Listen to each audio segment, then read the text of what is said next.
25 साल नहीं, कितना साल, 30 साल पहले। When you were 5-year-old. नहीं, 10 years। Because at the end of the day, you are a human.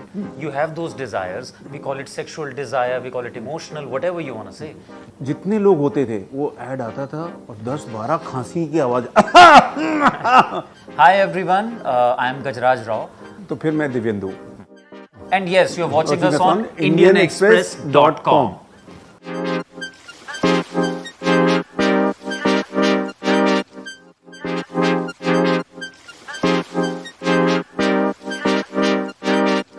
वो जो मंगेश ने बोला था बिरयानी वाली बात, वो बताओ। हाँ, actually our director, I mean, put it in a very nice way. He said कि Thai massage is like a biryani. तो आप अगर चावल हैं तो आप चिकन हैं, आप चिकन हैं तो वो चावल है. So it had to be a collaborative, and you know, I mean, one is incomplete without the other. And I think that's our job also, you know, to play it convincingly, you know, with all honesty and all commitment. And that's what we did in this also. A lot of credit goes to Mangesh here because he wrote such a beautiful and such an honest script. Because it has to be on paper first, right? I mean, only then it can be on screen. And we actually got that on paper. So our part was fairly easy. Yes. You know, it was not really that hard. हाँ, आत्माराम और संतुलन जो है बिरयानी की तरह काम करते हैं कि कॉम्प्लीमेंट कर रहे हैं एक दूसरे को फिल्म के अंदर, और कैरेक्टर भी कॉम्प्लीमेंट कर रहे हैं, और एज परफॉर्मर भी हम दोनों ने एक दूसरे को कॉम्प्लीमेंट किया है। अच्छा कोलैबोरेशन हुआ है।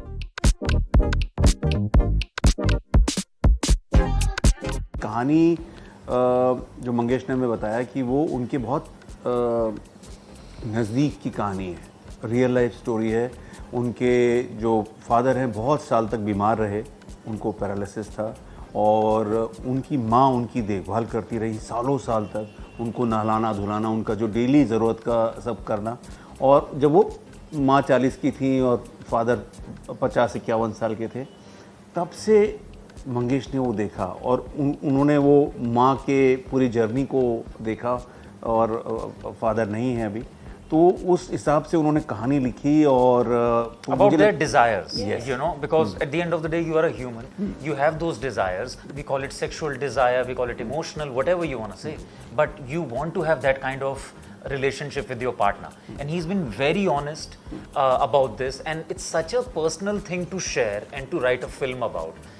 वो I mean, वो सुन के ही मतलब बहुत अच्छा लगा था कि किसी ने इतना करीबी कोई चीज़, you know, because generally what we do is इस तरीके की anything to do with sex, we don't want to, you know, get our parents into the picture. You know, we are like अच्छा नहीं, ये लोग तो अलग ही है, कुछ इसके बारे में नहीं. But वो इतना minute observation अपने parents के relationship के बारे में लाना and वो story में इतने अच्छे से लाना, it's commendable. जी।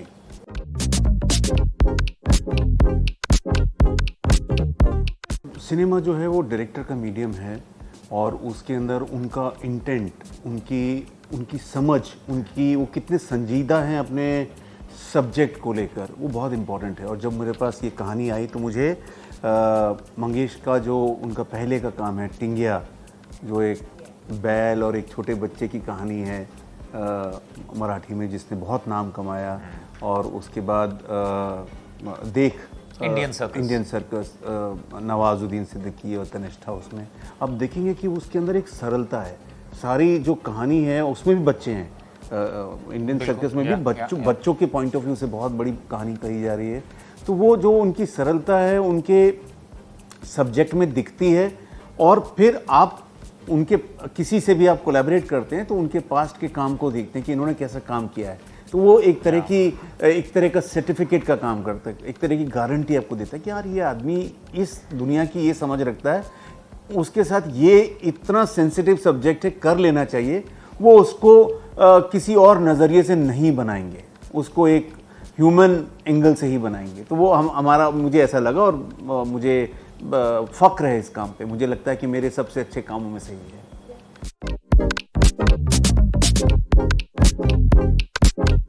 मैं तो आयुष्मान से बहुत इम्प्रेस रहता हूँ। आयुष्मान का जो क्रिएटिव जर्नी है उसको मैं बहुत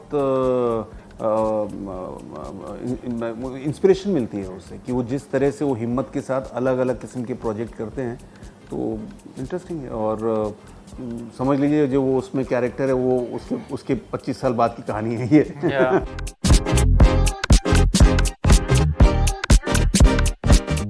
एक अजीज़ दोस्त थे, उन्होंने बहुत पहले एक बात बोली थी कि अगर आपके पास एक रोटी है तो वो प्लस में आप उसको ये कंप्लेन नहीं करना चाहिए कि मेरे पास पराठा क्यों नहीं है। आप प्लस में हैं ऑलरेडी, तो उसमें आपको कंप्लेन नहीं करना चाहिए। तो मैं कंप्लेन नहीं किया मैंने कभी भी, और ना कभी ड्रीम्स रहे, एस्पिरेशन रहे कि ऐसा हो जाए, ऐसा पार्ट मिले, बड़ा पार्ट मिले, लेकिन दूसरों के पार्ट को देख के कभी तकलीफ नहीं हुई, ऐसा कभी नहीं हुआ। और काम कर मैंने मेरे ख्याल से वो जो काम करते रहना और उसके बीच में कहीं कुछ हो जाए, और मैं लकी हूँ, बहुत खुशकिस्मत हूँ कि मुझे बधाइयों मिल गई। मुझे लगता है कि हज़ारों सैकड़ों एक्टर्स हैं यार, इतने ज़्यादा मेल फीमेल एक्टर्स हैं जो कि सुपर टैलेंटेड हैं, उनको सही मौका, सही समय पे, सही जगह पर वो नहीं मिल पाता है। मैं खुशकिस्मत हूँ, मुझे कोई कंप्लेन नहीं है। और उसके बाद जिस तरह के पार्ट्स, शुभ मंगल ज़्यादा सावधान या हंगामा है क्यों बरपा या ये वाले फिल्म और मैदान अमित शर्मा के साथ मुझे करने का मौका मिला, तो ये अच्छा दौर है, बहुत बढ़िया दौर है। और मैं मतलब बहुत ग्रेटफुल हूँ तमाम मेकर्स का और ऑडियंस का, क्योंकि जाहिर सी बात है कि कहीं ना कहीं ऑडियंस का फीडबैक है जिसकी वजह से हमें ये पार्ट्स मिलते हैं।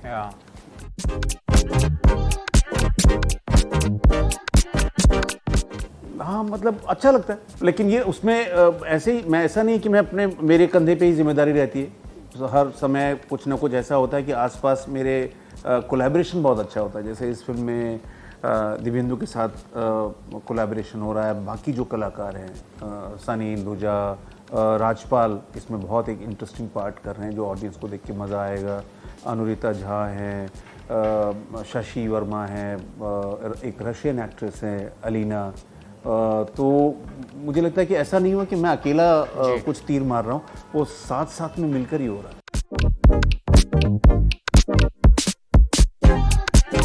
एक एग्जांपल है मेरे पास कि 20-25 साल पहले, 25 साल नहीं, कितना साल, 30 साल पहले, When you were 5 year old. नहीं 10 ईयर्स तो उस समय दूरदर्शन होता था और उसमें चित्रहार आता था, फिल्में आती थी, और उसमें कॉन्डोम के नाम पे निरोध का एक ब्रांड था। निरोध के एड्स जब आते थे बीच में ब्रेक में, तो और वो व्यूइंग, टेलीविज़न व्यूइंग मोहल्ले की होती थी। जिस घर में टीवी है उसमें पूरे मोहल्ले के लोग आके बैठेंगे, 8, 10, 15 लोग। तो ऐसे हमारे मोहल्ले में 2-3 घरों में टीवी था, हमारे घर में भी था। तो जितने लोग होते थे वो ऐड आता था और 10-12 खांसी की आवाज़ होना शुरू होता था, और जो छोटे बच्चों थे हमारे जैसे, उनको बोला पानी लेकर आओ, ये करो। तो अब देखिए कितना चेंज आ गया है। आज की तारीख में कॉन्ट्रासेप्टिव का या इस तरह के कुछ हाइजीन से रिलेटेड कुछ ऐड आता है, सेफ्टी प्रोटेक्शन से रिलेटेड कोई विज्ञापन आता है, तो उसको लेकर कोई सेकंड थॉट नहीं होता है उसके अंदर। तो चीज़ें बदली हैं, डेफिनेटली चेंज आया है, जिसकी वजह से बधाई हो को लोगों ने एक्सेप्ट किया। 20 साल पहले शायद बड़ा मुश्किल होता, 25 साल पहले शायद लोग एक्सेप्ट नहीं कर पाते, लेकिन आज की तारीख में किया। अभी ट्रिपलिंग एक वेब शो है, सीज़न 3 आया है उसका, उसमें मिडिल एजेड कपल है जो बात कर रहा है कि हमारी ज़िंदगी में 35 साल हमने गुजार लिए, अब हम साथ नहीं गुजारना चाहते हैं, और बच्चों को बोलते हैं कि हमें अलग होना है। वो 15 साल पहले पॉसिबल ही नहीं था कि आप ऐसा कॉन्वर्सेशन कर पाएँ, क्योंकि ये रियल लाइफ में जो हमारा जो ऑडियंस है, हिंदुस्तान जो है वो आज की तारीख में नौजवान मुल्क है, यूथ है, यंग है पूरा, तो वो एकोमोडेट कर रहा है नए आइडियाज़ को, दूसरे जो एज ग्रुप है उनकी ज़रूरतों को समझ रहा है। तो मुझे लगता है कि बहुत ज़्यादा मुश्किल नहीं है, इसी वजह से हम लोग ये फिल्म बना भी पा रहे हैं।